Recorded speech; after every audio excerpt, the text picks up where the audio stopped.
My name is Leona, I'm 38 years old, and I spent 11 years believing that if I just tried harder, loved deeper, and asked for less, my marriage would survive.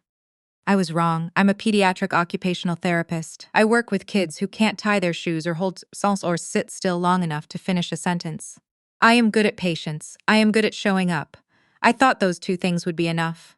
My husband, a cardiothoracic surgeon at Mercy General in Charlotte, walked into our kitchen on a Tuesday morning in October, set his travel mug on the counter, and told me he wanted a divorce. He didn't yell, he didn't cry. He looked at me the way he looked at a chart he'd already reviewed. Clinical. Final.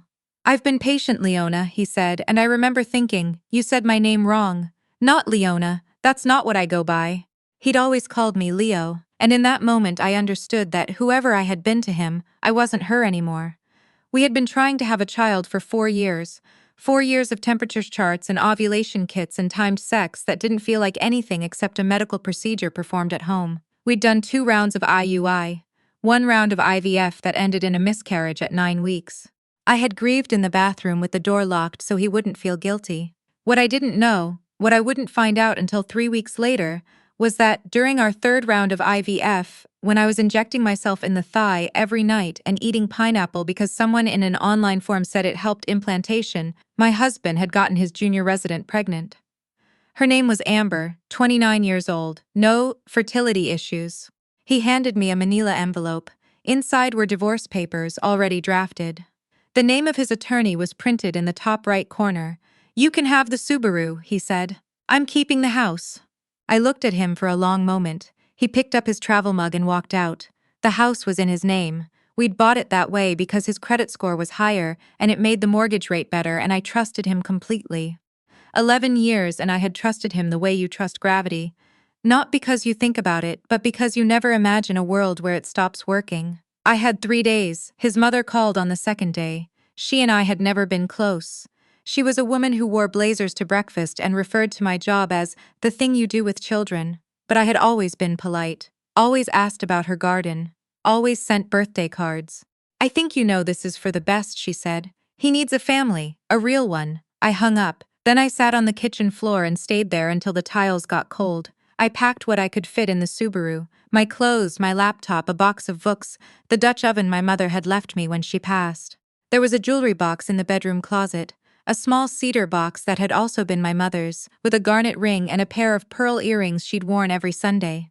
When I went back for it on the 3rd morning, it was gone. I turned the closet upside down. I checked the bathroom, the dresser, the nightstand. I called my husband. He didn't answer. I called again. On the 3rd call, he picked up and said, "Amber thought those were community property. I'll have my attorney look into it. Those were my mother's." "I understand. Let the attorneys handle it." He hung up. I drove to my sister's house in Concord with a Dutch oven and a box of paperbacks and no jewelry and no plan. My sister let me sleep in her guest room, the one she'd painted yellow because she'd been planning to turn it into a nursery. She never had kids either. She didn't say anything about the irony of that. She just made me a cup of tea and sat across from me at the kitchen table and didn't try to fix anything. I found an apartment in 3 weeks. First floor of a 2-tit house in a neighborhood called Belmont, just east of uptown Charlotte. The landlord was an older man named Gerald. Wait, no. The landlord's name was something I'd prefer to forget. What I remember about him is that he was kind, that he let me move in without a full month's notice, and that he fixed the heater himself with a wrench and a YouTube tutorial. The apartment was small. 1 bedroom, a kitchen with a window that looked out at a fire escape, a bathroom with a cracked tile above the tub. My furniture consisted of a mattress on a metal frame, a folding table, and a second-hand couch I bought off Facebook Marketplace for $60 from a woman who was moving to Phoenix. I ate soup from a can for the first week, not because I was destitute. I had some savings, I still had my job, but because I didn't have the energy to chop anything. What I didn't tell anyone, not even my sister, was that the IVF retrieval had worked. We had 2 viable embryos on ice at the fertility clinic downtown, frozen, waiting. They were still technically mine, but the consent forms I'd signed required my husband's agreement to transfer them now that we were separating. He refused. His attorney sent a letter stating that he did not consent to the use of the frozen embryos and that he was pursuing legal dissolution of the co-created genetic material. I had to look up what that meant. It meant he wanted them destroyed. I sat in my attorney's office on a Wednesday afternoon, She was a small woman with reading glasses on a chain and the voice of someone who had seen every version of this before, and she told me the law in North Carolina on disputed embryos was not settled, that I could fight it but it would be expensive and slow and not guaranteed. How expensive? I asked. 50,000, possibly more. I made 51,000 a year. I drove home in the rain and sat in the parking lot of my apartment building and cried until I couldn't anymore. Then I blew my nose on a fast food napkin from my glove compartment and went inside. The man next door moved in on a Saturday in November. I noticed him because the moving truck was enormous for what turned out to be a nearly empty apartment. A couch, a bed frame, maybe 8 boxes. A man who appeared to own almost nothing but had rented the largest truck available. That detail caught my attention in the way that small incongruities do when you're spending a lot of time alone and noticing things. He was tall. Late 40s, maybe, dark hair going gray at the temples. He was wearing a flannel shirt and carrying boxes with the economical movement of someone who'd done physical work before. Not performing effort, just doing it. We nodded at each other in the parking lot. That was all. His name, I learned from the landlord, was Miles. He'd moved here from somewhere out west. The landlord didn't know more than that and seemed to understand that Miles hadn't offered more on purpose. I saw him again the following Thursday. I was coming back from the clinic. I'd had an appointment to discuss my legal options regarding the embryos, which had not been encouraging, and I was sitting on the front steps because I'd forgotten my keys inside and had to wait for the landlord. My eyes were red. I wasn't doing anything about that. Miles came out the front door with a paper bag from the Korean place 2 blocks over. He stopped when he saw me. "You locked out?" "Forgot my keys." He nodded, didn't go back inside, didn't ask anything else. He sat down on the step below mine, opened the bag, and ate his takeout without talking. After about 10 minutes, the landlord's truck pulled up. "Thank you," I said to Miles, because he'd stayed, and that had meant something even though neither of us had said a word. He looked at me like he was deciding something. Then he said, "Anytime," and went back inside. In December, my husband filed a motion to have my attorney's retainer seized from our joint account before I could access it. He couldn't do that. It turned out he actually couldn't. But it took 3 weeks and 2 phone calls from my lawyer to resolve it, and during those 3 weeks I was certain he'd managed to take even that from me. He had already taken the house. He was taking my mother's jewelry. He was taking the embryos, and he was trying to take the last thing I had that resembled a fighting chance. What I hadn't expected was that the embryo case would attract the attention of a reproductive rights organization out of Washington that had been tracking North Carolina case law. My attorney sent them my file. They sent back a letter offering to take the case pro bono.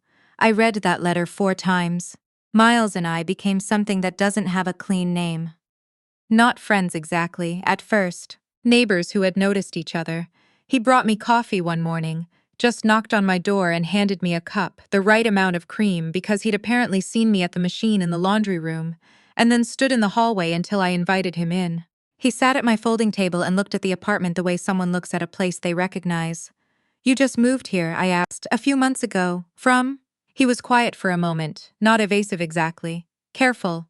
Montana. Before that, a few other places." I learned things about him slowly. He was a former federal agent, DEA specifically, who had spent 12 years working a long-term undercover operation that had required him to disappear into a life that wasn't his. He'd spent so many years being someone else that when it ended, he said, he hadn't known where to go back to. He'd chosen Charlotte because he'd driven through it once and the light had been good. "That's it?" I asked. "The light?" I was tired of making complicated decisions. He didn't ask me much about myself, and I found that more comforting than I would have predicted. He was a man who understood that some things get told in their own time. I told him about the embryos in February, on a night when the heat in my unit went out again and he let me sit in his apartment, which was warmer and also still nearly empty, just the couch and some books stacked on the floor. I didn't tell it as a sad story, I told it as a facts story. The facts were sad enough. He listened to all of it. "What do you want?" he asked when I was done. "Not what's fair, not what do the lawyers say. What do you want?" "I want those embryos," I said, "and I want my mother's ring back."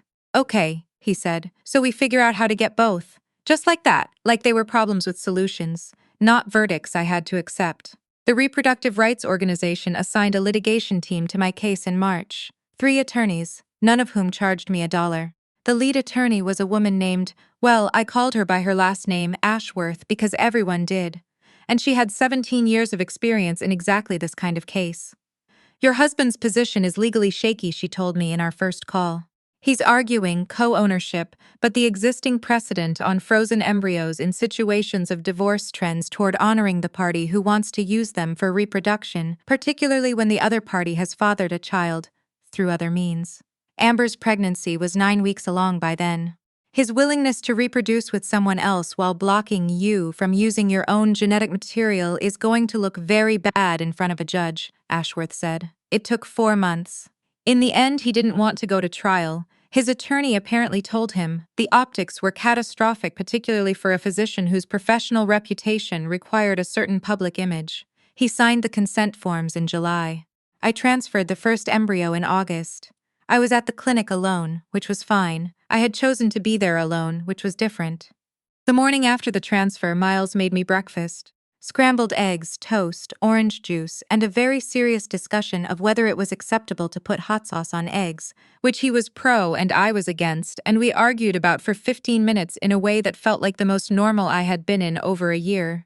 I was 38 years old and sitting in a mostly empty apartment with a former undercover federal agent arguing about hot sauce, and it was the best morning I'd had in as long as I could remember. He wasn't a man who performed. He didn't bring flowers or say the exact right thing. He was steady the way old structures are steady, not because nothing ever hit them, but because they'd been built to hold. I didn't know then that I was falling in love with him. Or maybe I knew and was choosing not to name it yet because I didn't have the energy to be careful with one more fragile thing. The pregnancy test was positive on a Thursday morning in September. I took 3 tests because I didn't trust one. I sat on the bathroom floor between each one, counting tiles. All 3 were positive. I called my sister, who cried before I finished the sentence. I called my clinic, who scheduled me for blood work. Then I sat very still for about 20 minutes. I knocked on Miles's door. He opened it, looked at my face and said, "Good news or bad news?" "Good," I managed. "Good news, I think." He smiled then, not a performed smile but the real kind, the kind that moves the whole face, and said, "Come in, I'll make coffee." My husband found out in November. I don't know exactly how. The Charlotte medical community is not enormous, and he still had colleagues at the same hospital system where my clinic was located. What I know is that his attorney sent a letter demanding to know whether I had proceeded with the embryo transfer using the consented genetic material, as if there were some further legal avenue he hadn't tried. Ashworth responded in 2 sentences. The consent was valid. The transfer was legal. There was nothing further to discuss. What happened next wasn't something I'd planned for. Amber miscarried at 14 weeks. I found this out not from my husband, not from anyone close to him, but because she posted something on Instagram, a quiet, grief-stricken post about loss, with a black and white image and no names mentioned, and someone from my old neighborhood recognized her and sent me a screenshot with what I can only describe as complicated intentions. I didn't feel satisfaction. That's what I want to say clearly. Another woman had lost a pregnancy, and that is nothing to feel satisfied about. What I felt was something more complicated, an awareness that the narrative my husband had built, the one where he was walking towards something better, was quietly collapsing around him without any effort from me. His attorney stopped sending letters. I was 22 weeks when the ultrasound technician went quiet in a way that made my heart stop. She looked at the screen for a long moment, then she turned to me and said, Ms. Leona, I need to ask, do you have any history of twins in your family?" I stared at her. "What? You have 2 gestational sacs, both measuring on track." I had transferred 1 embryo. She explained it to me twice, calmly. Spontaneous splitting. It happens in a small percentage of IVF transfers. 1 embryo, 2 babies. I lay there on that exam table in the paper gown and laughed until I cried. The technician handed me a box of tissues and patted my shoulder and said she'd give me a moment. I called Miles from the parking lot. "Twins," I said when he picked up. There was a pause. "Twins," he said. "Twins." Another pause. Then, "We're going to need a bigger couch." Miles told me about his work in pieces over months. He'd spent 9 years as someone named Calloway, operating inside a trafficking network in the Southwest. He'd dismantled it from the inside. There had been a trial. There had been threats. He had relocated with a new name, which was not Miles. Miles was the name he'd chosen afterward, the first name that had ever felt fully his. He told me this on a night in January, sitting on the new couch we'd bought together, with my feet in his lap and the lights low. He told it plainly, the way he did everything. He wasn't asking for anything in return. He was just trying to let me see the full shape of what I'd been sitting next to all these months. Is there still risk? I asked. Less than there was. The principals are in federal prison.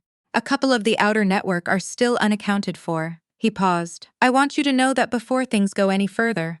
I looked at him for a moment. Outside, a car went by. The apartment was warm. Miles, I said. Yeah, I transferred one embryo and got twins. I think I can handle complicated. He laughed, that full-face laugh, and then he took my hand and held it. My mother's jewelry came back in February.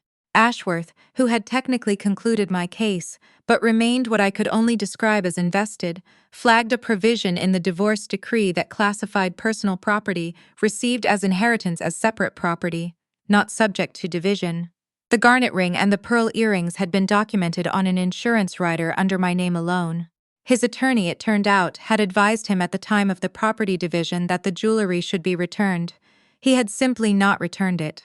Ashworth sent one letter. His attorney responded within the week. A padded envelope arrived at my sister's address. I still used hers for anything related to the divorce, out of habit, and my sister brought it over on a Sunday afternoon.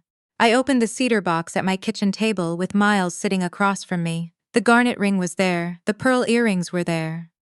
Even the small fold of paper my mother had tucked inside with her own handwriting, a note she'd written to herself, something about remembering to call someone named Ruth, still folded exactly as she'd left it. I put the ring on. My sister, who had driven 40 minutes on a Sunday because she knew what was in that envelope, sat next to me and cried quietly into her coffee. Mom would be so happy, she said. I looked at the ring on my hand. My mother's hand, same shape, same long fingers. Yeah, I said, she really would. The girls were born on a Wednesday in April at Novant Health Presbyterian Medical Center, 6 pounds 2 ounces and 5 pounds 14 ounces. Both screaming before they were fully in the world, which the nurses said was an excellent sign. I had chosen not to find out the sex until delivery. Miles had been adamant that he didn't want to know either, which I respected, and also suspected was because he was privately terrified and needed something to focus on discovering in the room. When they told him, he stood very still for a moment with this expression I didn't have a word for. Then he sat down in the chair next to the bed and held the smaller one, the one we would eventually call Rosie, for the way her cheeks flushed immediately, and he was so careful with her, this man who had spent a decade being someone dangerous, holding this tiny person like she was the most important assignment he'd ever been given. My sister took approximately 400 photographs. My husband sent a text message 6 days after the birth. Not a call, a text. It said, "Heard you had the babies, congratulations." I read it once, I didn't respond. There was nothing in me that needed to respond. Not anger, not vindication, not the need to show him what he'd lost. He knew what he'd lost. That was between him and himself. What I had was this. 2 daughters asleep in a room with yellow walls. My sister had painted it, the same yellow as her own guest room, the one she'd bought for a nursery that never happened. A man in the kitchen making coffee who had chosen to be here and kept choosing it every day, and a garnet ring on my right hand that had belonged to my mother. I had a job I was going back to in 12 weeks, where I worked with children who were learning how to do the things most people do without thinking, and I knew that worked differently now than I had before. I understood something about effort and patience and the way some things arrive late and wrong, and still manage to become exactly right. Miles came in with 2 cups of coffee. He looked at the bassinet. He looked at me. "They're still here," he said. "They tend to stay." He sat on the edge of the bed and handed me a cup, and we were quiet for a while, the 4 of us, in the kind of morning that doesn't announce itself as significant while it's happening. Rosie's sound, to her sister Clara we decided for my mother's middle name, shifted without waking. Outside the window, Charlotte was doing what it always does, going on, indifferent and bright, full of people living their ordinary lives. I had spent 11 years trying to build something that looked like a life from the outside. What I had now didn't look like anything in particular from the outside. It was just mine, fully, quietly, entirely mine. That was enough. That was more than enough. That was everything.